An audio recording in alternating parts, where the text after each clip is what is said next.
If I have, I shall be the last person to confess it. Miss Bennet, do you know who I am? I have not been accustomed to such language as this. I am almost the nearest relation he has in the world, and am entitled to know all his dearest concerns. But you are not entitled to know mine, nor will such behaviour as this ever induce me to be explicit. Let me be rightly understood. This match, to which you have the presumption to aspire, can never take place. No, never. Mr. Darcy is engaged to my daughter. Now what have you to say? Only this, that if he is so, you can have no reason to suppose he will make an offer to me.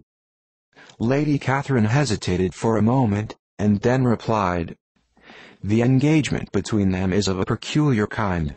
From their infancy, they have been intended for each other.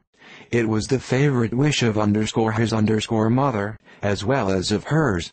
While in their cradles, we planned the union, and now, at the moment when the wishes of both sisters would be accomplished in their marriage, to be prevented by a young woman of inferior birth, of no importance in the world, and wholly unallied to the family.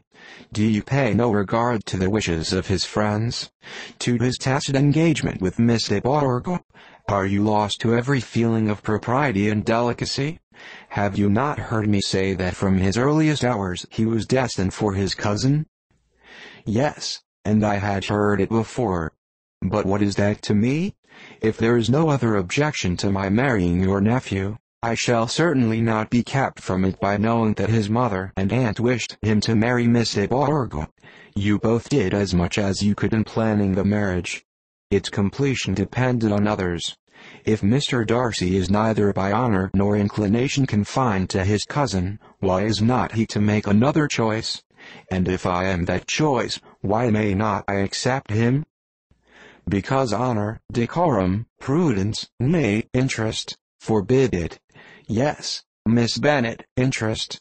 For do not expect to be noticed by his family or friends. If you wilfully act against the inclinations of all, you will be censured, slighted, and despised by everyone connected with him. Your alliance will be a disgrace. Your name will never even be mentioned by any of us." "These are heavy misfortunes," replied Elizabeth. "But the wife of Mr. Darcy must have such extraordinary sources of happiness necessarily attached to her situation, that she could, upon the whole, have no cause to repine." "Obstinate, headstrong girl! I am ashamed of you. Is this your gratitude for my attentions to you last spring? Is nothing due to me on that score? Let us sit down. You are to understand, Miss Bennet, that I came here with the determined resolution of carrying my purpose, nor will I be dissuaded from it. I have not been used to submit to any person's whims. I have not been in the habit of brooking disappointment. That will make your ladyship's situation at present more pitiable, but it will have no effect on me. I will not be interrupted. Hear me in silence. My daughter and my nephew are formed for each other. They are descended, on the maternal side, from the same noble line, and, on the father's, from respectable, honorable, and ancient, though untitled, families. Their fortune on both sides is splendid. They are destined for each other by the voice of every member of their respective houses. And what is to divide them? The upstart pretensions of a young woman without family, connections, or fortune. Is this to be endured? But it must not, shall not be. If you were sensible of your own good, you would not wish to quit the sphere in which you have been brought up. In marrying your nephew, I should not consider myself as quitting that sphere. He is a gentleman. I am a gentleman's daughter. So far we are equal. True. You are a gentleman's daughter. But who was your mother?